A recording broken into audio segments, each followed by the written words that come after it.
Hi everyone, it's Charlotte Nash here. I'm making this because yesterday I had a conversation with a journalist in which the term guilty pleasure came up in relation to reading. And there's been lots of articles written online and commentary for a long time about why the idea of a guilty pleasure is such a problematic term, and this association between something that's pleasurable then having to also be sinful, and why we can't just enjoy the things that are pleasurable to us if they're not hurting anyone else. But I wanted to go a little bit further with this idea and talk about the way that shaming and guilt gets applied to reading, because reading can in some ways be a defining pleasure, far beyond guilty pleasures. And my experience in this is that one of my earliest memories of school is of being shamed for my reading choices. I was a horse-mad child, and I read every book that had a horse in it, and I had a teacher criticise me for that. And it basically had the effect of stopping me reading for several years. And so that's one of my earliest memories about books, was having an adult actually judge what I was reading.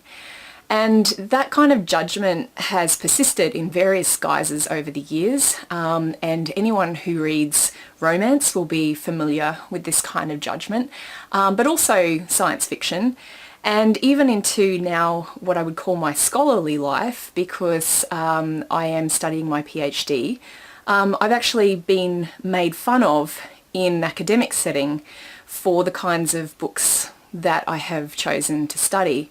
And this is, being made fun of in a way that goes well beyond scholarly criticism and is actually about poking fun at you for what you're choosing to read.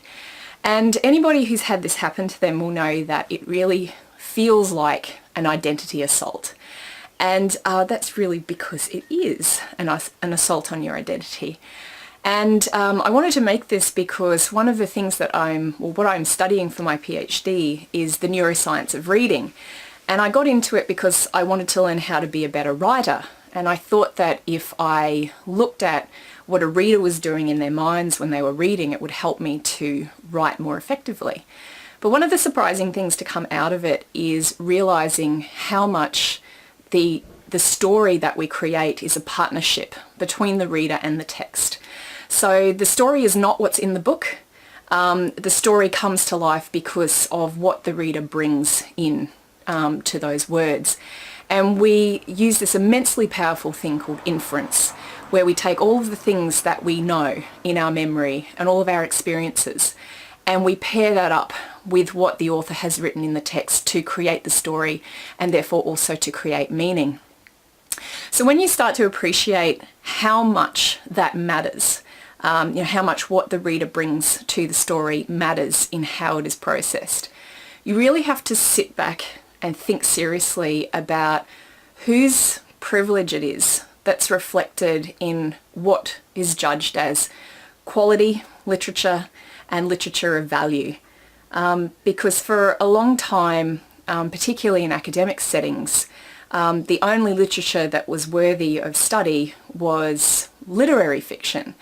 And I think slowly science fiction and romance and these other genres are starting to be appreciated for their literary value as well.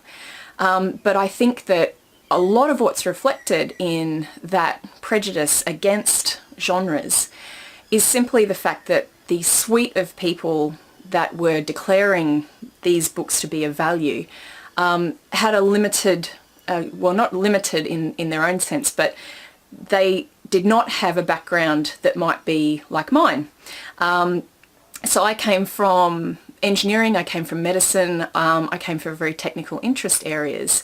I might find something meaningful far different to someone who hasn't had an interest in those all of their lives.